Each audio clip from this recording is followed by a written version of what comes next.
Good evening, everyone. Thank you for joining us. This is the Marion City Council meeting for Thursday, November 7th, 2019. Please rise for the Pledge of Allegiance. I pledge allegiance to the flag of the United States of America and to the republic for which it stands, one nation, under God, indivisible, with liberty and justice for all. Thank you. Please be seated.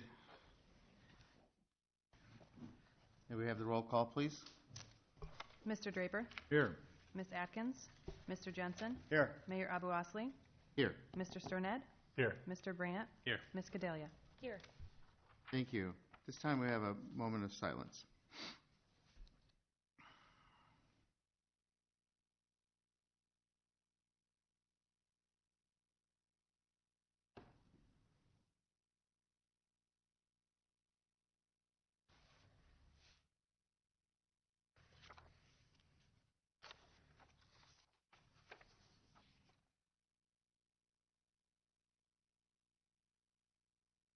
Thank you. First on our agenda, we have a very special part of the program tonight. We have a very special recognition. I'll ask the Chief Cable to come forward and to lead us in that, and I'll be coming down front. Thank you, Your Honor, members of the council, and thanks to everyone who came tonight. A couple weeks ago, I received notice from one of our volunteer, paid on call, firefighters that he was ready to retire. Well, tonight I have the honor of acknowledging 38 years of service as a volunteer firefighter paramedic to the Marion Fire Department.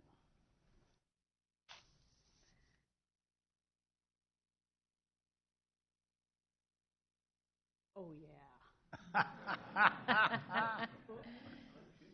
Yeah, you do look 50, don't you? In October of 1981, an application to the Marion Firefighters Association was submitted by Phil High to become a volunteer firefighter and a member of the association. In the application, it asked, "Please explain in a few words why you wish to become a member of the association." Phil's answer: "I think I would enjoy the fire service." One can't say that Phil didn't follow directions because he gave just a few words. Well, Phil went on to more than just enjoy the fire service. He actually excelled in the fire service. Phil dedicated himself to the department and through the years went above and beyond what is expected of a volunteer. He became a certified paramedic and served on the medical team for many years.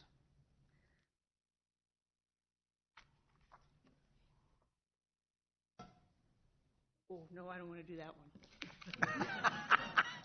Let's do this one.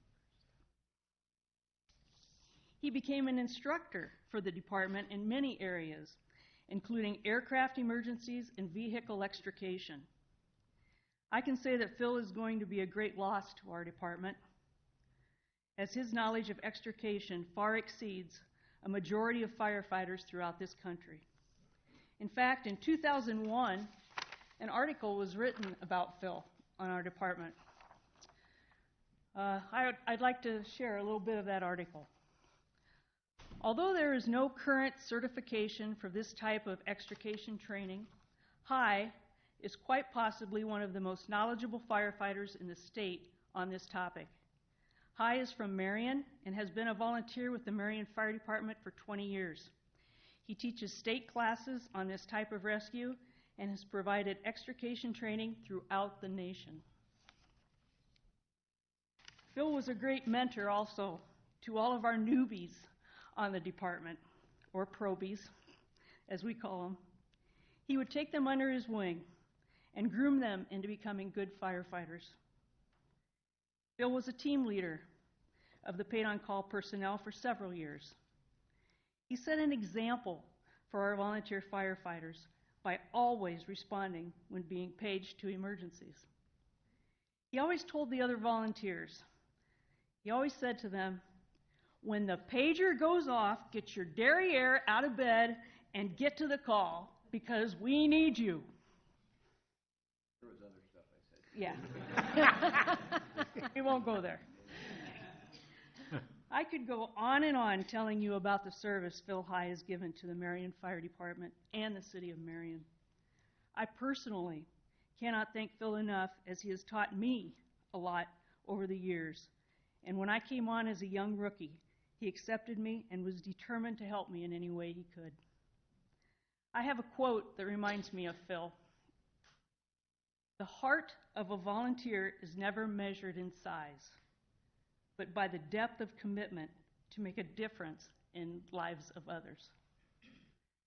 Phil's heart was focused on helping others, and through his service as a volunteer, firefighter, paramedic, his heart was filled. There are not enough words big enough. There are not enough hugs strong enough. There is not a smile wide enough. All we can offer is thank you. You are a hero. You are in our thoughts. You are in our prayers. And for all you've done, thank you.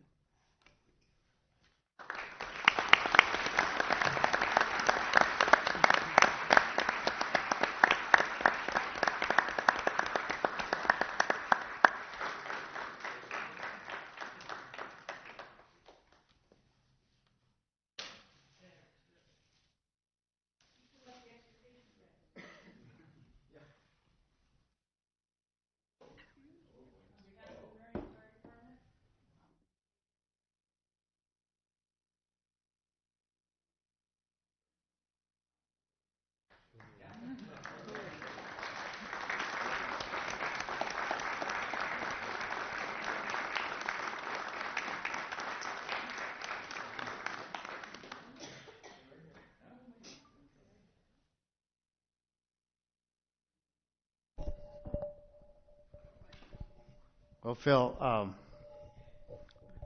not much I can add to what the chief said, but it's very fitting that we honor you tonight. 38 years of selfless service to the citizens of Marion, to keeping everyone safe, to making our department stand out.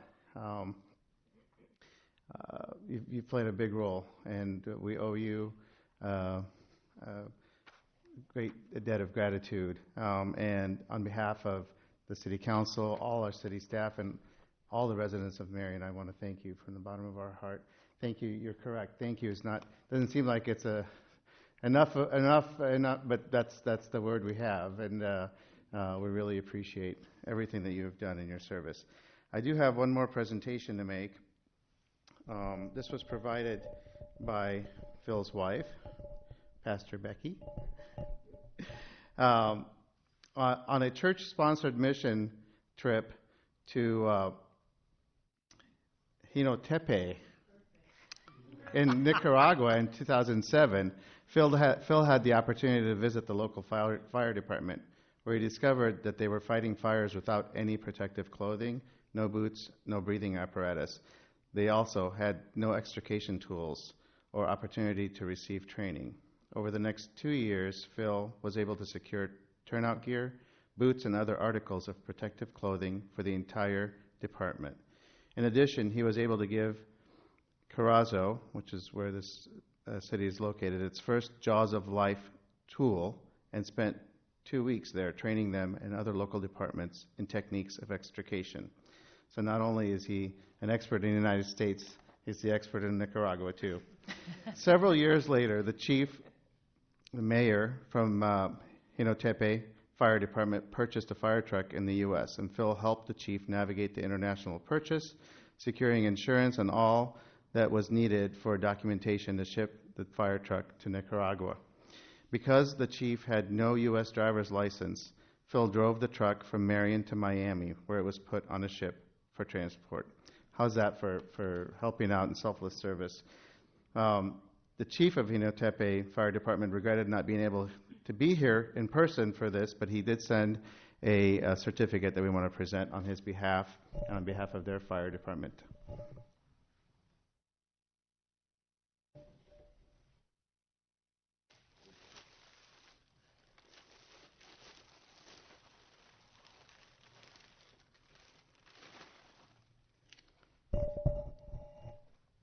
So it reads, Certificate of Appreciation awarded to Phil High in recognition for his outstanding 38 years of service with Iowa Fire Department and for his invaluable support in securing equipment and training for our volunteer fire department, improving our ability to respond and saving lives and property.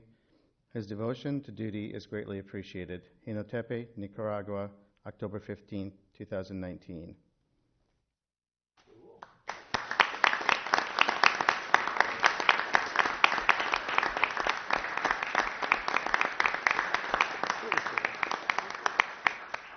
Very cool. Thank you all very much. Thank you all for coming.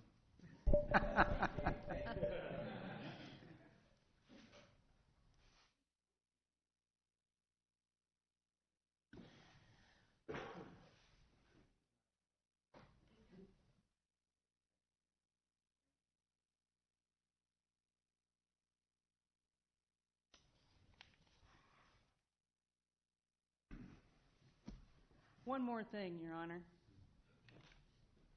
This was the helmet Phil wore on the fire department. He had a little get-together earlier, and we actually gave him one of the helmets that he newly got. And we thought it would be more appropriate, the one that he's worn for so long and is so worn out, that we could give it to him. So I would like to present him with that also. Oh.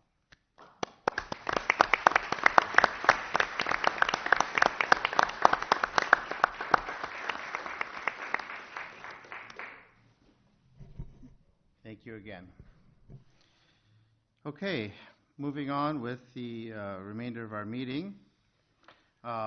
This next section of the agenda is for comments from the public on topics that are listed on the agenda but not associated with the public hearing. If anyone would like to address the council on any item that is a part of a public hearing tonight, you'll have an opportunity to do so at that time. So if there's anyone who wants to address the council on an item that is on the agenda but not part of a public hearing, this would be the time to come forward.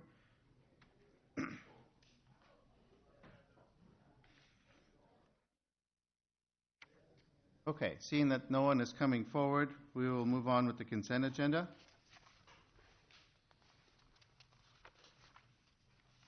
Ms. Videla. Yes. Your Honor, I move to approve the consent agenda as follows, and this includes items A1 through F1, resolutions number 28049 through 28077.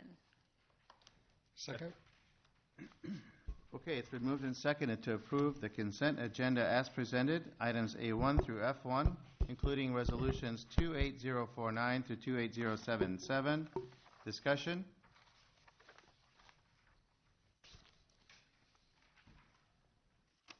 Okay, all those in favor of approving the consent agenda as presented, please say aye. Aye. All those opposed, please say no. The motion is approved. I will turn over the gavel to Mayor Pro Tem for the next section. Thank you, Your Honor. We're moving on to number 2. This will be the consent agenda with Mayor Abalosly's abstention. Ms. Atkins? Your Honor, I move to approve the consent agenda with Mayor Abalosly's abstention from voting and discussion as follows. Items A1 through F2, resolutions 28078 through 28088. Second. It has been moved and seconded to approve the consent agenda with Mayor Abalosly's abstention from voting and discussion. This will be for items A1 through F2, resolutions 28078 through 28088. Discussion? Seeing none, all those in favor say aye. Aye. All opposed, say no. Motion carries. Thank you. I'll turn the meeting back over to the mayor. Okay, next under the regular agenda, we have first on the agenda a public hearing regarding fiscal year 2019-2020 budget amendment. Maybe have a quick summary of what this entails just for the people who are here. Thank you.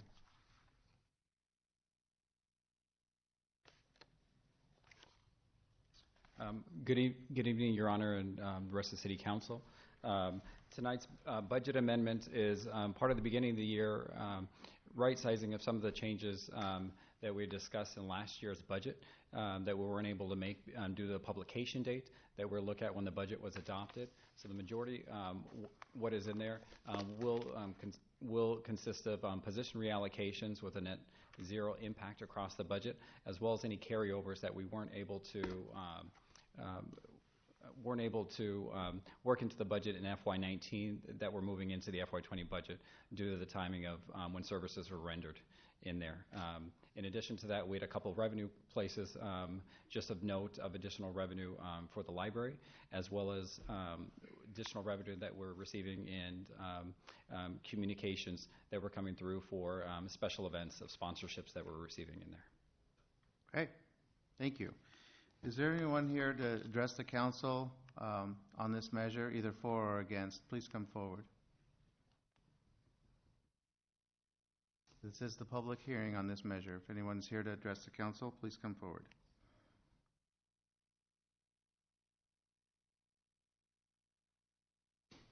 Okay. We'll close the public hearing.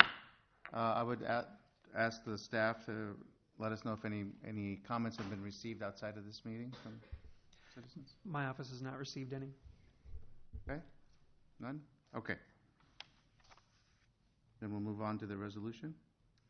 Mayor, I move to approve resolution number 28089, approving fiscal year 2019 to 2020 budget amendment. Second.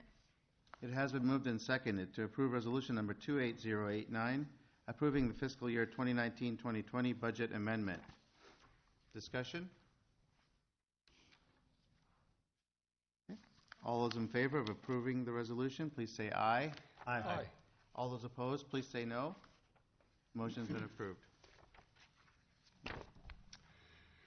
Mayor, I move to approve resolution number 28090, approving a fiber optic lease agreement with Medco Holding Company. Second. It's been moved and seconded to approve resolution number 28090, approving the fiber optic lease agreement with Medco Holding Company. Discussion?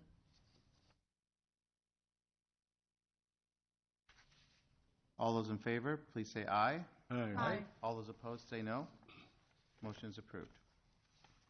Mayor, I move to approve resolution number 28091, approving service order number Q-0001164 with Involta LLC for data center services for city and police department in the amount of $288,023.04 for 36 months.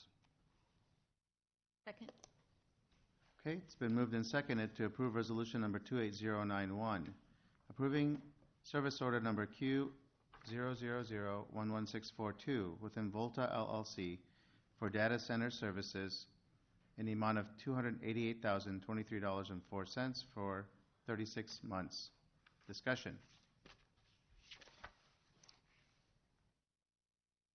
Okay, all those in favor, please say aye. Aye. All those opposed, say no. The motion is approved. Yes, Your Honor, I move to approve resolution number 28092, approving fiscal year 2019-2020 capital budget transfers. Second. It's been moved and seconded to approve resolution number 28092, approving fiscal year 2019-2020 capital budget transfers. Discussion?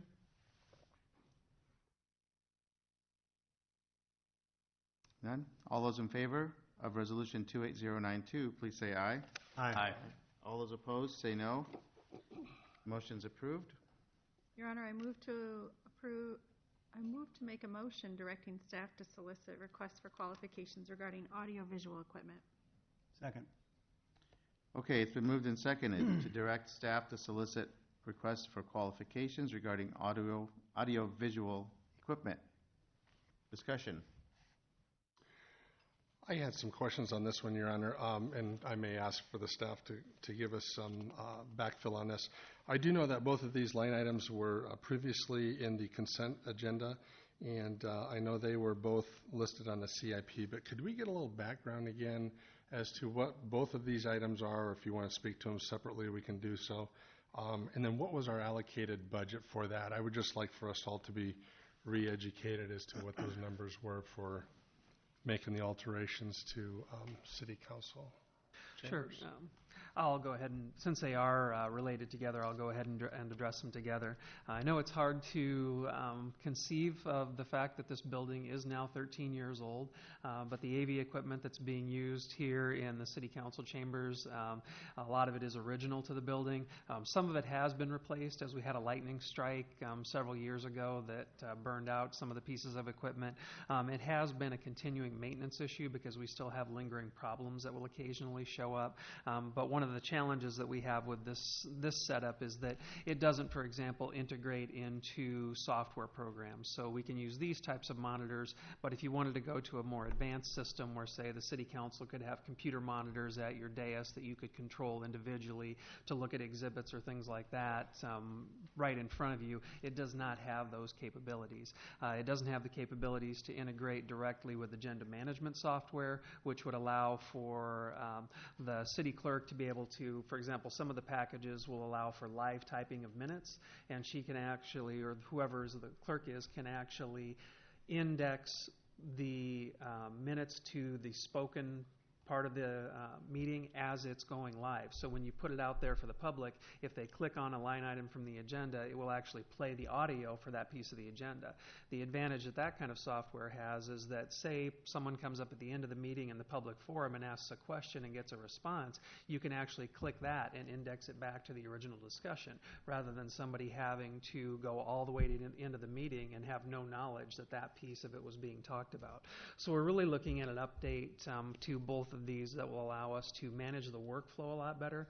Another example I can give you is that there are a lot of pieces that might come from, say, the Park Board or the Planning and Zoning Commission that eventually come to City Council. A lot of these software packages allow us to automate that. So if something goes to the Planning and Zoning Commission, that's ultimately going to become an ordinance.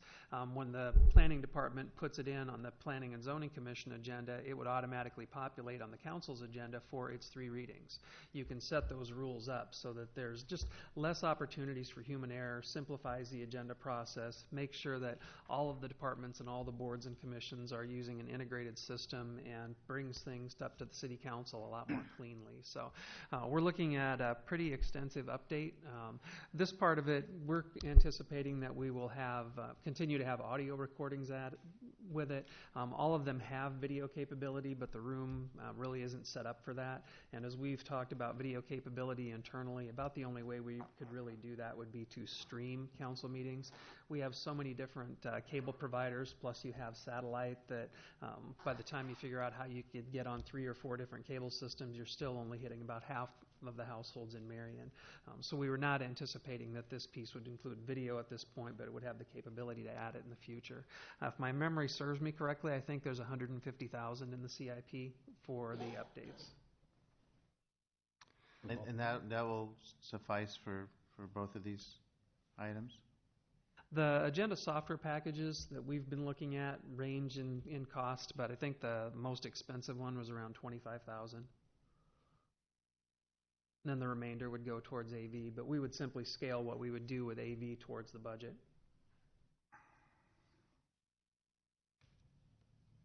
Answer your question, or you? It does, yeah. I guess I wanted to have a little conversation or discussion as far as the council, as if we were still, I understand the software integration. I'm very excited about that. The budget, obviously, and I know this has been on the CIP for quite some time, but was just kind of curious to see if, the rest of the council members had any thoughts as far as the allocations aligned for that, and whether or not, we still felt strongly about moving forward with, correct me if I'm wrong, though, you would be, and maybe this has changed a little bit, are you looking at more placing it into a streaming live? I guess it doesn't matter, because if you're streaming it live, you can record it as well, but the audio-visual equipment would be placing it into video capability of doing streaming. Is that where we're going with the technology? You'd have the ability at some point to do it. I don't think we were anticipating to purchase the cameras or anything with it at this point. It just would have the capability to add it later. Sure. Okay. And I do not pretend to be a technical expert on what the technology is or can do behind it. Sure. So this is mostly for having the ability to have a better way of managing the agendas and communicating with the public on certain parts of the agenda, make it easier for them to get information and that kind of stuff. Yeah, if you look at some of the agenda software that's out there, like right now, when we put the agenda on the website, it might be a PDF, so it's basically an image, a static document. Agenda management software, when you integrate it with your web portal, people would be able to go to the agenda. The items that are on there would be a live link. You'd click it. It would pull up the supporting material. When you come back to it after the city council has had a meeting, you'd be able to click on that same agenda item and you could hear the discussion specific to that agenda item rather than having to go through an entire YouTube video and kind of try to track it down or try to find it. Some of them allow for the clerk, as I said, to be able to take the minutes live and tie them right to that specific agenda item. So again, someone clicks the agenda item and you can see the portion of the minutes right there with that particular agenda item. It creates a lot of efficiencies, and then right now a lot of that stuff is manual. So Planning and Zoning Commission completes a report, takes their minutes separately. It comes to my office. Rachel puts it into our agenda. This automates all of that behind the scenes and really makes it a lot more efficient. What we'd like to be able to do in here is to be able to have your system be able to integrate with that. So I think we're anticipating that for example, rather than having iPads, you may have surfaces, something with a larger screen, potentially even screens at your seats where you could look at agenda items without having to try to turn and concentrate on the screens that are around you. You could come in and plug right into a port, and then when you did that, if there's been any updates to any documentation, people have submitted pictures or whatever, it would pop up for you live rather than having to distribute all of that individually. There's just a lot of advantages that we see to it as far as the operations of the organization and providing information to the council and to the public. Okay. Renee. Yeah, a couple of things on this. First, I thought we had talked about agenda management software in the past and that we were going to buy something. Is this part of that same conversation, or did we buy something and we're not using it? We have not purchased agenda management software. Okay. My second comment is you mentioned the capacity for public to go in after a meeting and find things easier, which I think is great because sometimes the meetings can get long. But I think I had asked you recently because someone brought it to my attention that our agendas are taken down shortly after our public meetings. No? They're still there. Yeah, if you go to the city council link, you can look at all past meetings, and minutes and agendas are all posted. And the supporting documents? The supporting documents is not currently. That is taken down. So would this allow that to stay? Yes. Because sometimes when you look at the agenda, it doesn't mean a lot without being able to look at it. So this would help that. I like that. And my third thing is I just want to make sure we would use it, because I've made the comment before that when we're approving things, I'd like to be able to see it here, especially for people who are here. I'll call Mike out because I think engineering does an excellent job. Every time we vote on anything, there's a visual for everyone. I would just want to make sure that we're trying to consistently move toward that openness. This seems like it would do that, but if we're going to spend the money, I would really like the commitment that the entire city hall will be consistent about using this the exact way you're describing. Yeah, the software actually forces it. Because the way the items are entered into the software, it just consistently does that for each and every single agenda item. Part of what you have to do to set it up is you have to establish your rules about how it's going to be used, what the documentation will have to be for supporting items behind it, and then all of the ones, at least that I've sat in on the demos on, archive all of that automatically. So when you click on an agenda item in the software 5 years from now, it would still have all of that supporting documentation linked right there with it. Okay, thank you. Steve? Yeah, so from my standpoint, I think this investment makes a lot of sense, not only for the city staff, but as well for all the citizens of Marion. So if we look at the citizen survey that we just talked about on Tuesday, so number one, from a city standpoint, it obviously creates a lot of the efficiencies that you're talking about and accuracies. So to me, those are extremely important. But on the citizen survey, it talked about where do the citizens get their sources of city information. The number 2 was our city website. Okay, so any information on there has to be accurate. So this is going to provide a lot more information on there, a lot more accurate, in a lot more detail. Number 5 was city communications via social media. Then we had people, 39% of the people are actually listening to the audio recordings of city council meetings, or at least that's where they feel that's one of the more important ones. So I think there's a number of aspects that this not only meets from a city standpoint, but it also benefits the citizens in providing them with a lot more information. So the information that we look at in our packet that we get every couple of weeks, they're going to be able to see that same information. So to me, that's a huge benefit right there. Colette? Yeah, so I second, third that, right? The idea that we give opportunity for our folks that aren't here to really get access to the information. Is there a plan at some point in time, once we have this up and going, that we would go back and catalog anything from previous meetings or previous information, especially some of the bigger discussions that we've had about certain projects? We keep all council packets. I mean, we have those saved on our network. They're just not maintained on the website. So people can always ask for documentation that was presented at a previous meeting, and we would have that. So with the new software, I think, sorry, let me ask my question differently. So once we have the software, we start using it from that point forward, is there any plan to sort of do, the information we've collected over the last 6-12 months to implement that into the new system, or will it just begin from that moment forward? That's something we can work with the vendor or ask the vendors. It's possible to do that? Or We haven't had any conversations with vendors about capabilities, so, but that's something we can ask. Thank you. Okay. Anyone else who didn't have a chance to speak have any comment or question? Okay.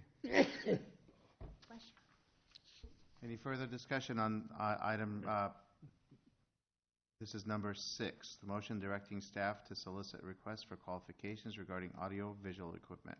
Okay, no further discussion? We'll vote. All those in favor of the motion, please say aye. Aye. All those opposed, say no. Okay, the motion is approved, and thank you for that. That was a good discussion. Number 7. Mayor, I make a motion directing staff to solicit requests for qualifications regarding agenda management software. Second. Been moved and seconded to direct staff to solicit a request for qualifications regarding agenda management software. Discussion?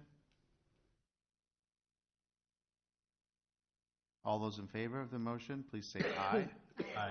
All those opposed, please say no. The motion is approved.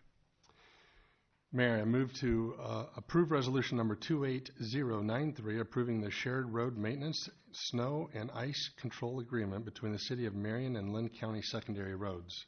Second. It's been moved and seconded to approve resolution number 28093, approving the shared road maintenance and snow ice control agreement between the City of Marion and Lynn County. Discussion? All those in favor of resolution number 28093, please say aye. Aye. All those opposed, say no. Motion is approved. Mayor, I move to approve resolution number 28094, approving contract with Switch Electric for the electrical grounding package associated with the public service maintenance facility in the amount of $23,975.25. Second. It's been moved and seconded to approve resolution number 28094, approving the contract with Switch Electric for the electrical grounding package associated with the public service maintenance facility in the amount of $23,975.25. Discussion?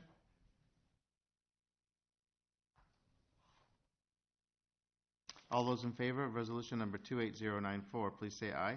Aye. All those opposed, say no. Motion is approved. Your Honor, I move to receive, file, discuss, and refer to TAC a petition regarding a petition. All right, a petition regarding a petition.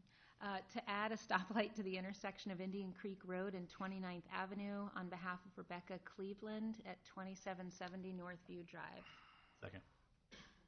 It has been moved and seconded to receive, file, discuss, and refer to the Traffic Advisory Committee a petition to add a stoplight to the intersection of Indian Creek Road and 29th Avenue. Discussion?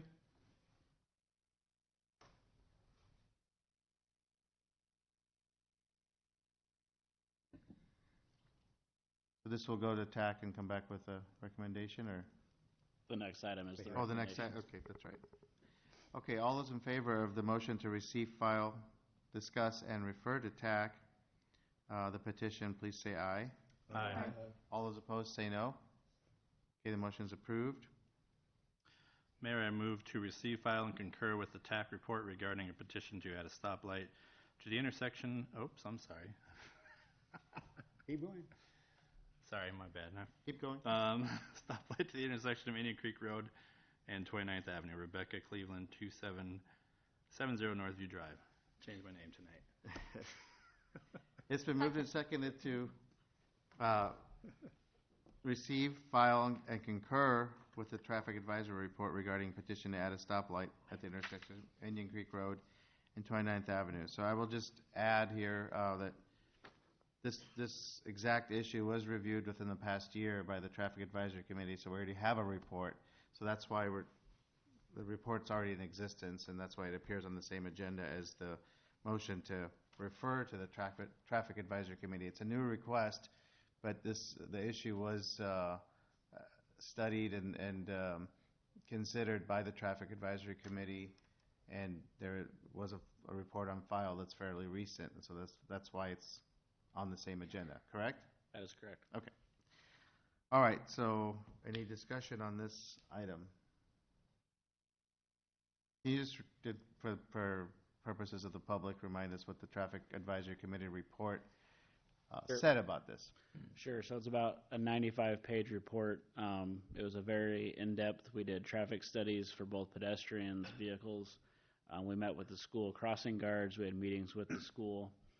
We had a joint city council and school board meeting to discuss the results of the traffic study. Basically, the traffic intersection works just fine except for 2 periods of the day, in the morning and in the afternoon, during school start and dismissal. Therefore, it does not meet the warrants that are required to per the manual on uniform traffic control devices. And so if you were to put a signal in there where it does not meet the warrants, you would have undue delay to others that are using the intersection in those off-peak times. That's the high level. Okay. I can go into more detail if you want, but Okay. Any discussion or questions on that? And are there any other things that could be considered to help with the issues that are yeah. So when we had those the joint peak times? Sure. So we had the short term. I think they were considered near term solutions in the traffic study, and we were not directed to move forward with any of those. Not directed by the council. Correct. And those were? There were things like adding red lights at the top of the stop signs, stop ahead signs, clearing some of the trees on the southwest corner to add to the visibility.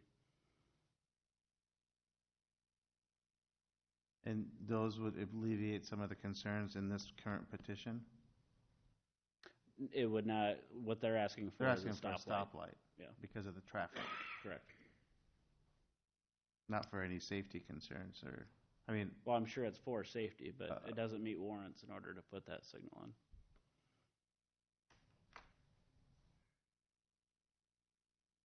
is it worth revisiting some of those other items, or anybody have thoughts on that? Can I, Yeah. I think when we met with the school board, and from my time on the school board, there's been talk about Indian Creek eventually not being an elementary, possibly, so not trying to stir the pot or anything, but because it's just an antiquated building, and now with the newer constructions, that could end up being part of the high school campus or an admin building if the LRC were to become part of the high school campus. So there's a lot of, there might be some big changes in the future related to that that could impact those traffic patterns because of the kids would drive if they were high schoolers, or if it was admin, it wouldn't be as bottlenecked because of like a dismissal or a start time exactly. So there was definitely some ambiguity about that. So from an investment standpoint, I remember we, the council, talked with the school board about cost sharing of some of this stuff, and no one was really comfortable because there are just a lot of question marks. Okay. But if you mentioned like lights on the stop sign, it doesn't seem like a huge investment to me. And if that's something that would help.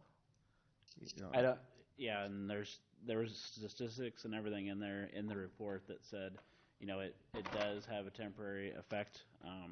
But I believe, just going off memory, I didn't reread the report in full, but a lot of the accidents where someone actually would stop at the stop sign and then proceed when they shouldn't have.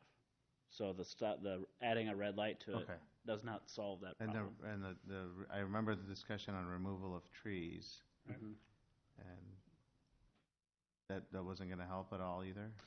So we would have to determine where the trees were. If they were on private property, then we would have to get permission from the property owner to take those trees down. And if they don't want to let us, we can't, unless legal knows of a way to trespass and cut down trees. Well, but I think we determined on the tree issue that after going out to that intersection that it was not as much of a hindrance. Right. I thought it was much more of a hindrance when I first went out to that area, but when I came heading east on 29th, it was less of a hindrance than once I really studied it and looked at it. So I was in favor of taking trees out, but kind of withdrew that comment as well because of that. So it might help some, but I don't think it was a major attribute. So. I remember that conversation as well too, and so those trees were trimmed up and back with the cooperation of the property owner there. So I want to make sure that they get recognized. We appreciated that, and that was a big help because I remember going out and looking at that as well too. But no, I'm done. Thank you. Okay. Any further discussion then? Okay. All those in favor of the motion to receive, file, and concur with the Traffic Advisory Committee report, please say aye. Aye. All those opposed, say no. Motion is approved. Mayor, I make a motion to receive, file, discuss, and refer to TAC a request from Marion Independent School District and to form a working group with representatives from the City Council and the Marion Independent School District. Second. It has been moved and seconded to receive, file, discuss, and refer to the Traffic Advisory Committee a request from the Marion Independent School District and to form a working group with representatives from City Council and the district. This is again regarding routes to school. Is there anything to present on this, or? No, so the letter's in your packet. Yeah. I know that Councilman Brandt volunteered to be part of that discussion. I don't know if there's any other council members that would like to be part of that as well. I'd be glad to be on it. Oh, you want to? I'd be happy to. Yep. Sure. Good. Go ahead. Makes sense. Okay. Any discussion on this item? All those in favor of the motion to receive, file, discuss, and refer to the Traffic Advisory Committee the request from the Marion School District and also to form the working group with the representatives from City Council who have just volunteered tonight, along with the district. If you approve of that, please say aye. Aye. All those opposed, please say no. Motion is approved.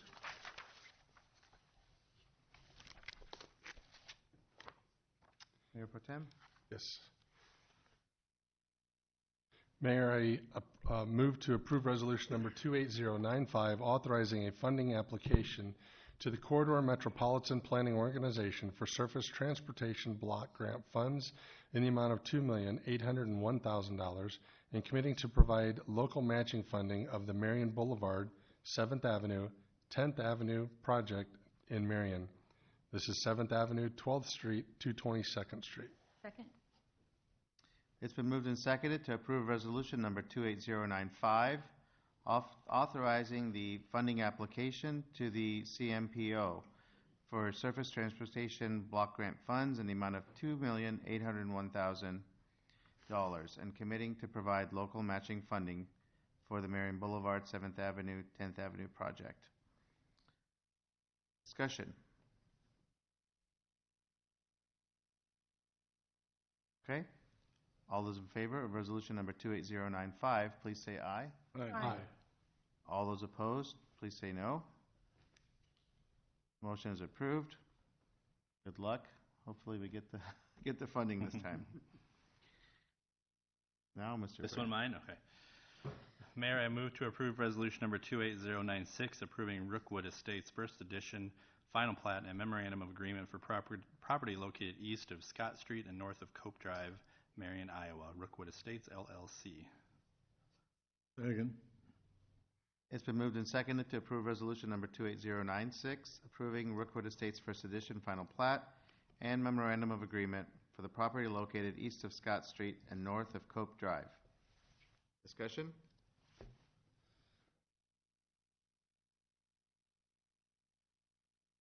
All those in favor of resolution number 28096, please say aye. Aye. All those opposed, please say no. Motion is approved.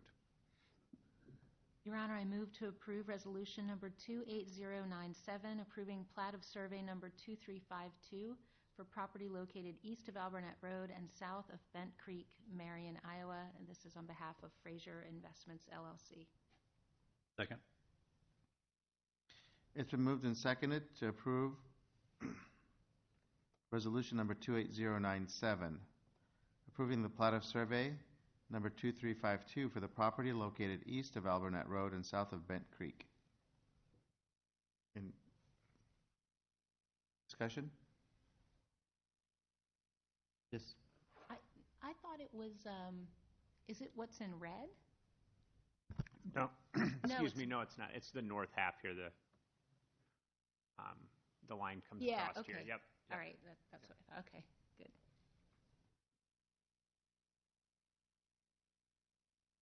Okay. And that's slated for residential development? That's correct. All those, discussion. Any further discussion on that? All those in favor of resolution number 28097, please say aye. Aye. All those opposed, say no. Motion is approved. At this time, we have a public hearing regarding alley vacation for the north-south alley located between 27th and 28th Streets and 11th and 12th Avenues. Public hearing is now open. Quick recap, Mr. Trahard. So the property proposed to be vacated is, as indicated, between 27th and 28th Street, north of 10th Avenue, south of 11th Avenue, as indicated in the illustration. We've had a petition from one resident to have the property vacated. Mr. Hockett, the Planning and the Community Development Department, has spoke to numerous folks in the block. I think I had indicated on Tuesday that I would check. He hasn't spoke to every one of them, but general consensus of those that he spoke to are in favor of it. So he felt comfortable moving it forward to vacate the alley and then have the conversation on acquisition or sale to the property owners. P&Z held a public hearing at their meeting last month, and no one came to the meeting to speak in opposition to that. So we're here today to vacate the alley, understanding that there'll be another public hearing when we come back to sell each individual piece. I don't know if there's a desire to see the photos attached to the alley, and then I did on Tuesday explain the breakdown for the sale. But any other questions on that, I can be happy to answer those. And just as a reminder, this is consistent with our policy of vacating alleys that have never been actually developed into alleys. They're just grass strips that are existing, but they're not used as alleys. And so we allow the homeowners the opportunity to actually purchase what's adjacent to their property. And that puts that portion of the property back on the tax rolls. That's correct. Okay.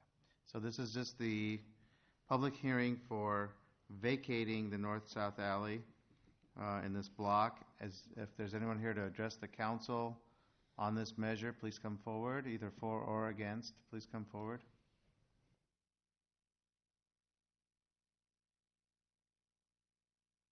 Okay, seeing that no one is coming forward, we will close the public hearing. Ask the staff if any comments have been received from the public outside of this meeting. None. Okay. Just note that for the record. Honor, I move to approve resolution number 28098, approving the alley vacation for the north-south alley located between 27th and 28th Street and 11th and 12th Avenues. Mark Christensen. Second. It's been moved and seconded to approve resolution number 28098, approving the alley vacation for the north-south alley between 27th and 28th Streets and 11th and 12th Avenues. Discussion? All those in favor of resolution 28098, please say aye. Aye. All those opposed, say no. Motion is approved. Mayor, I move to approve resolution number 28099, approving Hunters Field 11th Edition Final Plat and Memorandum of Agreement for property located west of Winslow Road and north of Connection Avenue, Marion, Iowa. And this is from Fritz Development, LLC. Second. Okay, it's been moved and seconded to approve resolution number 28099, approving Hunters Field 11th Edition Final Plat and Memorandum of Agreement for the property located west of Winslow Road and north of Connection Avenue. Discussion?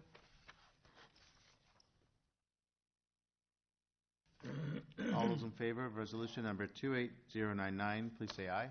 Aye. All those opposed, please say no. Okay, the motion is approved. This time we have a public forum, which is a time that is set aside for comments from the public on items that were not on the agenda tonight. This could be any item that people want to address the council with regard to. So please come forward at this time if you wish to address the council. State your name and address, speak into the microphone, and thank you for completing the card for us.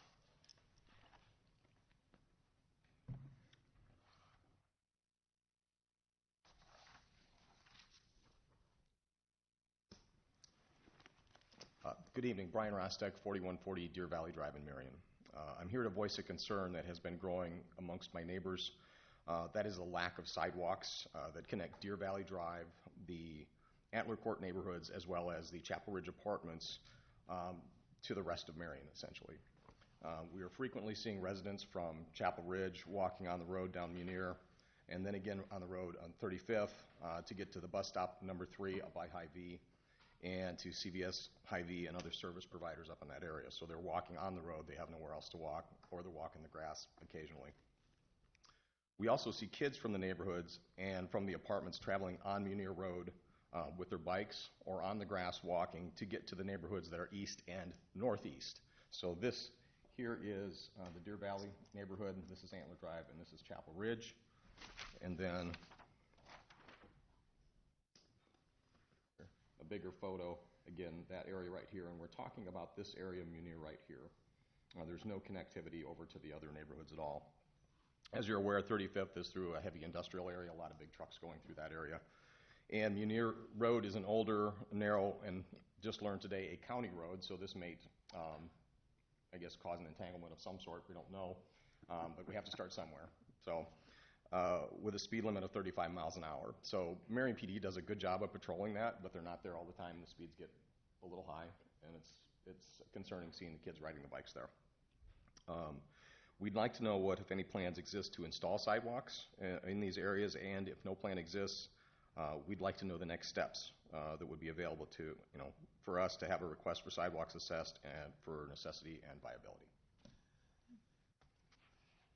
Okay. Any questions?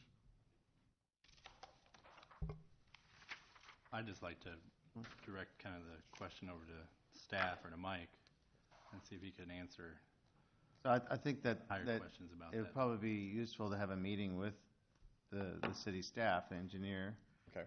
about what the next steps would be for you and what the potential is. And this is a county road. Portions of it are, portions of it are both, some of it are, so it varies. Yeah. 35th Street. Yeah. Nice and Okay. clean. All right. Thank I you. can give you a card if you want to stick around. That would be awesome. Thank you. Okay. Thank you. Anyone else address the council? Mr. Hill?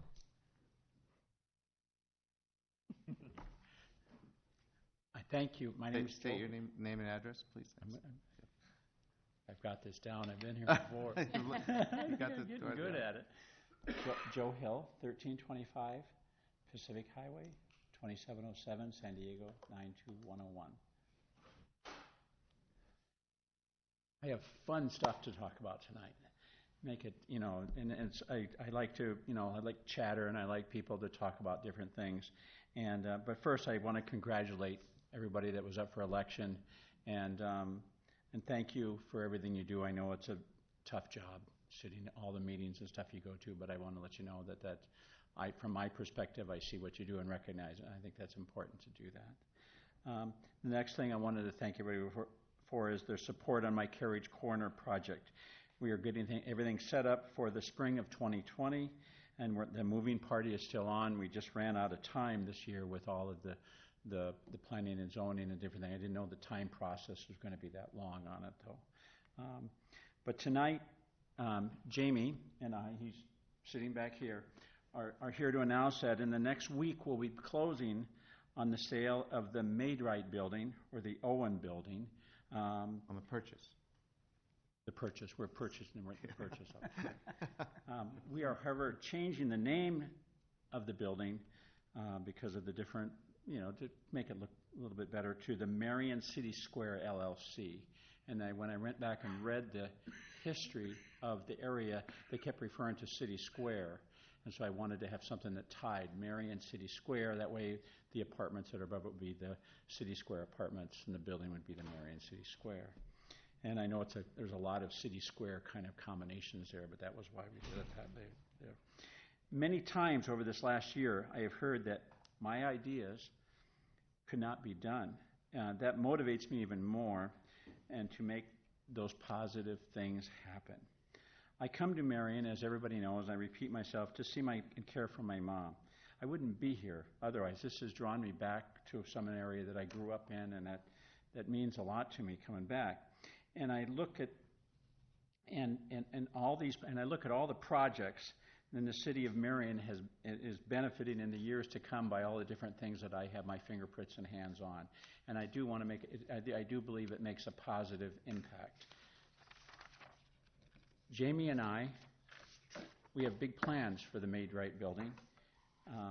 First, we want to freshen up the 7 apartments that are on the second floor. That's something I'm very familiar with because I'm in residential housing in San Diego, and we want to make them even better than they are right now, although they're in pretty good shape. Then we want to upgrade the electrical fuse boxes on the second floor, change them over to breakers and different things. And then I've already talked to the fire chief. We want to install a sprinkler on the first floor and possibly into the basement. That involves installing a larger water line into the building. It's a wood structure. We want to make sure that the money that we put in it is well protected, and plus it provides a safety element for if there ever was anything that happened. The front of the building, which everybody's aware, needs much work. It's a very complex item. When it's repaired, there's going to be scaffolding. There's going to be a lot of things that are going to need to be done there. It's a huge project, so it's something we want to get started in the spring of the year. There's lots of tuck pointing, and I talked to Paul that I would like to get his tuck point, but we have other people that we're going to look at. I think it's important that the bricks get to preserve for any future more damage that's already been done to them, to preserve it, and then we need to seal it because we want to preserve that brick and that brick appearance on the building. And then finally we need to, and our short-term thing is we got to get the ADA access to the retail areas. It needs to be addressed, and we need to figure out and have a game plan. And just this last week Jamie and I talked to Gary about different ideas on how to address that, and it ties in with what Marion does on 7th Avenue to see what we do with the front of it. On the retail side of thing, which would be the first floor level, I want to make this something special. Since we are going to own the building, we have a lot of latitude on what we can do. And what we do is long-term. Being the owner, we're not looking for a tenant to go into there. We're here to stay. We want to create a family-oriented 50s diner serving breakfast, lunch, and dinner. And of course, there will be the malts and the shakes and the ice cream, the burgers, the sweets, but it would be more than that. And I'm familiar with several of them in California, and I went to their websites and I did some of the pictures, and to give you an idea when I say family-oriented, because I think it's important. Now, of all the things I see downtown, and I think it's great what all the established have done, but I don't see anything that's strictly for families to go to. And you want to make it fun, where you can go and just have a great time. And so these are just some pictures that I have, some images. I like the outfits and different things that people wear, the costumes, and I think it makes a more festive attitude. On the interior, you can see the openness here in this picture here. That retail space on the corner there is very open. This would apply to what we're doing there very well. It's a perfect fit. And there again, the people that would work there, it would be a fun place to kind of go and where you could have parties and get-togethers and gatherings, and be a place where it's a destination where people would want to go. And this is just another shot where it shows the different color, what you can do with colors. When I put the idea together and thought about it and talked about it, Jamie, and talked about it with several other people, I think to myself, if I close my eyes and imagine the corner of 7th and 10th, the pink neon lights, the warm yellow glow illuminating from the windows into the street, and the sound of the many having a good time, that's what it's all about. It would be a destination, like I said earlier, for birthday parties, Friday night old car nights, where we could have them all lined up on the side of 10th Street that way there, and ball games and gatherings of all special occasions. One of the big things, and I'm talking to the people that I know here locally that do restaurants and everything, one of the big things now is 60% of sales are carry-out. And we're the Uber Eats and all the different DoorDash stuff. And so you want to incorporate that in there to maximize the location and the facility that you have there. The Maid-Rite Marion City Square, as we know, is going through a renaissance, and I want to show everybody that it's back. It's been dormant for a long period of time, and I think it's something that it shows some life going forward. This weekend, as part of that, bringing that spirit back, I've purchased Christmas trees to put into the windows, and all the windows will be lit up with 7.5-foot Christmas trees. It'll be over 30,000 LED lighting. It will light up the entire corner, and the lights will show that the building is alive and ready to continue its next chapter. I look forward to coming back to council and keeping everybody updated as we continue this journey, and I thank you for your time, support, and your opportunity to help Marion and to help the people of Marion. So with that, I thank you very much. Thank you, Mr. Hill. Yep. Appreciate your continuing to invest in the community. Yep. Thank you. Look forward to seeing this project come to life. Anyone else to address the council, please come forward. If you haven't filled out the card, we ask that you do so afterwards maybe. Okay, good. Please state your name and address and speak into the microphone because the meetings are recorded, so we want people to. My name is Cindy Rudish, and I live at 5020 Northridge Point, Southeast Cedar Rapids. And I'm Carol Eilers, 5070 Northridge Point, Southeast Cedar Rapids. And we're coming before you. We've had an incident within the last about 6-7 weeks of someone that's moved into our neighborhood and has chosen to basically disrespect us as property owners. And the reason how that is happening is that our lots go from Northridge Point to Charter Oak, and I realize we don't have any maps, so this might not be helpful. We bring one up. Can we pull up a map? And so the strip of land that we own that goes along Charter Oak, because we're considered double lots or whatever, anyway, is, so our lots go, we face Northridge Point, back of our lots face Charter Oak. We maintain that whole strip. We own it, obviously. We're taxed on it, obviously. And these people have come in and they just started parking on the grass. And we asked for that to not happen because they were ripping it up. They were tearing it up. Tom, we just put that on the, are you bringing it up? Okay. And they have brought in large equipment like cherry picker, large equipment to do tree removal. Do you want to see a picture of the large equipment down there on that strip of land that we maintain? And we asked them to refrain from doing it because it was happening when there was extreme wet weather. It was tearing it all up, and they told us that it was public property and that they could remain there. And I don't know if you can, This is our strip of land that we maintain. This is Charter Oak. Our houses are up, there's a feeder creek behind those trees. It looks like it doesn't, it just looks like a strip of land that it doesn't necessarily belong to anyone. We understand that they didn't get it in the beginning, but we explained to them that we maintain it.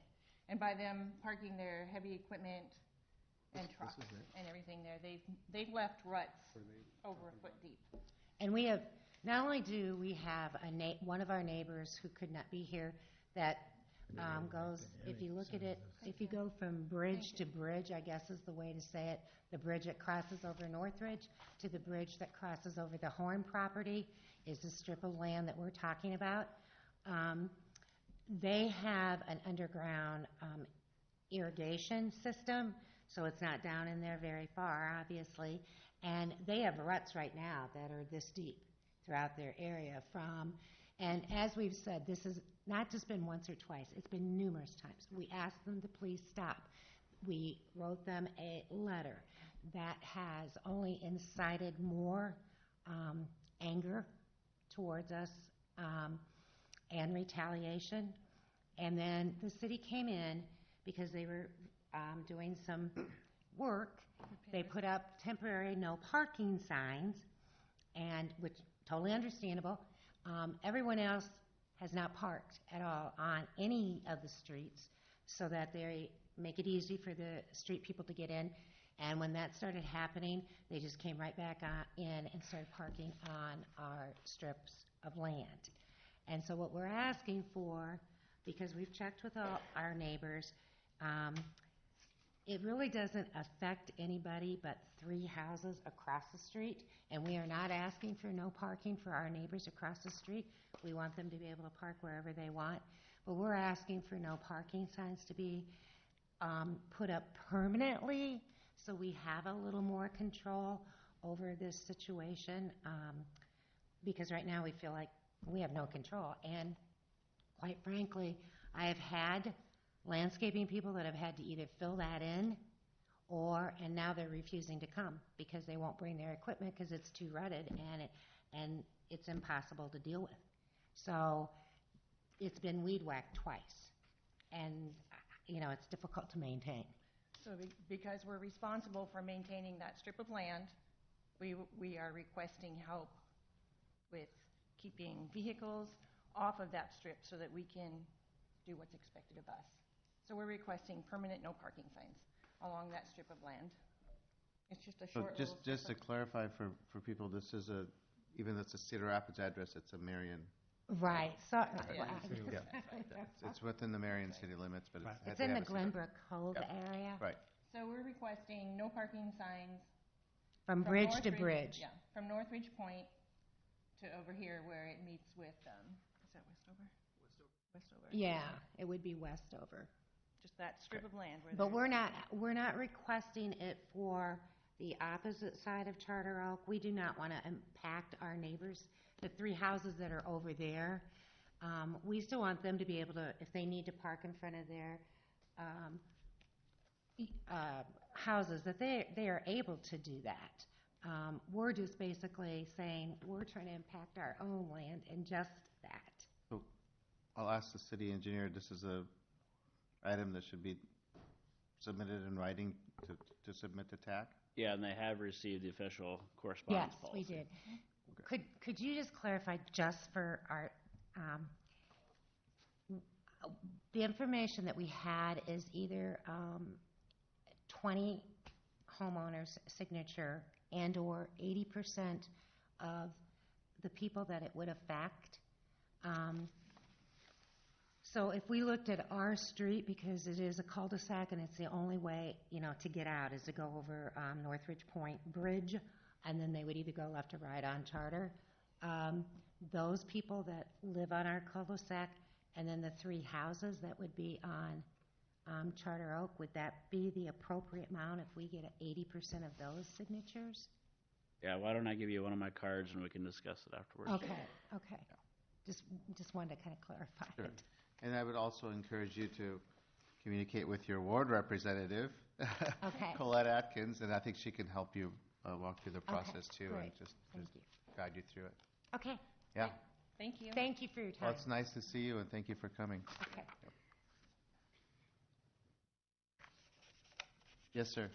I just wanted to let the council know, I'm sure that you're aware of this, but we did, there was a lot of communication internally regarding the issue, and the council received a memo regarding this, so, we appreciate the comments, and so we have done quite a bit of due diligence internally to kind of address that, and I just wanted to, I don't know if they knew what had been accomplished, and so the council was well aware of the situation, so appreciate that. Anyone else address the council? Okay, if not, we will have council discussion time, and then we have a closed session on the agenda. So we'll start with Councilmember Gadela. Nothing. Grant. I'd just like to take a minute to thank everyone for their support in the election and for their vote, and congratulate the mayor, Ms. Atkins, and Mr. Draper on their re-elections also. That's all. Congratulations to you. Thank you. I will just echo that again as well, too. Didn't have to do it this time. So congratulations. There's a lot of effort that goes into that. There's a lot of time, a lot of due diligence of knocking on doors and having those conversations. So just would like to congratulate everybody. Look forward to the next 2 years of working with you, and very excited to move forward. So thank you. Absolutely. It was super exciting to be voted in, and appreciate everybody. 2 things, right? Voting for me, but also everybody that got out and voted. It's so important that we all vote. That's how we have our voices heard. So it was pretty cool to see the number of folks that voted. And interestingly enough, Mr. Hill, one of the things I heard when I was door knocking, one of the themes was, we'd like to see more family-friendly types of things in Uptown Marion. So this is going to be really exciting for several of the folks that I met while I was out campaigning over the last several weeks. So thank you. I too would like to thank everyone who voted for all of us, but I was not in a position to campaign a whole lot the last month or so, and I'd gone to bed, and my wife woke me up and said, "Hey, you won." So, I couldn't hardly believe it. I am tickled to death with the Made Right building. I just can't tell you. That's a cornerstone to our community. That was the last building, incidentally, that the city allowed through the chamber to have a remote sign on the side of it. And the sign covered all that fancy brickwork, and it said, Irwin's 1 block. And we, through the chamber, eliminated all those signs, but that was there. But the other thing, in the old photographs of that building, there's 2 steps going up to the front of it. The reason being, we had wooden sidewalks. Remember that, everybody, wooden sidewalks. And the sidewalks that were at street level. So a wagon could pull up and you could get out of the sidewalk, out on the sidewalk without going into the mud at all. Plus they could deliver goods from the street right to the wooden sidewalk. So there's great history with that building, and it's so nice to see something positive happening with it. And Walt would say we're crazy, but it's just great. I'm just tickled to death to see it happening. Okay, for my part, I want to thank everyone who threw their hat in the ring for City Council. I mean, it takes courage and commitment to put your name in the running and to run a campaign and to want to serve. So I want to thank everyone, and I want to congratulate, obviously, everyone who was elected. I'm very pleased to have the citizens' endorsement of what this council has been doing in serving the city. It's a tremendous honor, and it's a huge responsibility, and I have every confidence that everyone that's sitting up here sees that and is doing their best for the city and to move the city forward. So look forward to continuing to work with everyone on moving our city forward. I'll have more to say about this later, but I will reiterate what I said 4 years ago about this time. Is people watch us, watch our community, they watch how we talk about each other, how we treat each other, and how we deal with each other, and it does make a statement. And so go out and spread kindness and spread goodwill and promote positive, constructive discourse.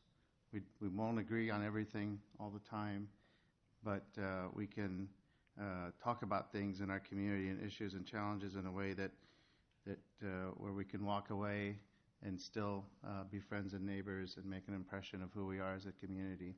So just encourage everyone to do what you can to promote that attitude in our city, because it says a lot about who we are. With that, we will take a motion for the closed session. Mayor, at this time, I will make a motion to adjourn to a closed session regarding discussion of confidential records pursuant to 22.750 as permitted under Section 21.51K of the Code of Iowa. Second. It has been moved and seconded to adjourn to closed session regarding discussion of confidential records. I will take the legal counsel's opinion, please. Your Honor, I have familiarized myself with the subject matter of this particular closed session. I have reviewed it and do believe that it is appropriate to adjourn to closed session to review that material, and recommend that the council adjourn to closed session accordingly. Thank you. Before we vote, is there any discussion? We'll take the roll call, please. Mr. Draper? Yes. Ms. Atkins? Yes. Mr. Jensen? Yes. Mayor Abu Osley? Yes. Mr. Sternad? Yes. Mr. Brandt? Yes. Ms. Gedalia? Yes. Before we finish, I just forgot to announce that we finally have a groundbreaking on the YMCA next Wednesday. 11:20. At, what's that, on the 20th, is that? 20th. Oh, is that next, no, it's the weekend. 2 weeks. 2 weeks, yes. Wednesday, 2 weeks, 2 weeks. So that's an exciting development, and everyone's welcome to join. We're now adjourned to closed session. We'll return to open session. If you'd like to hang out and wait for us, you're welcome to.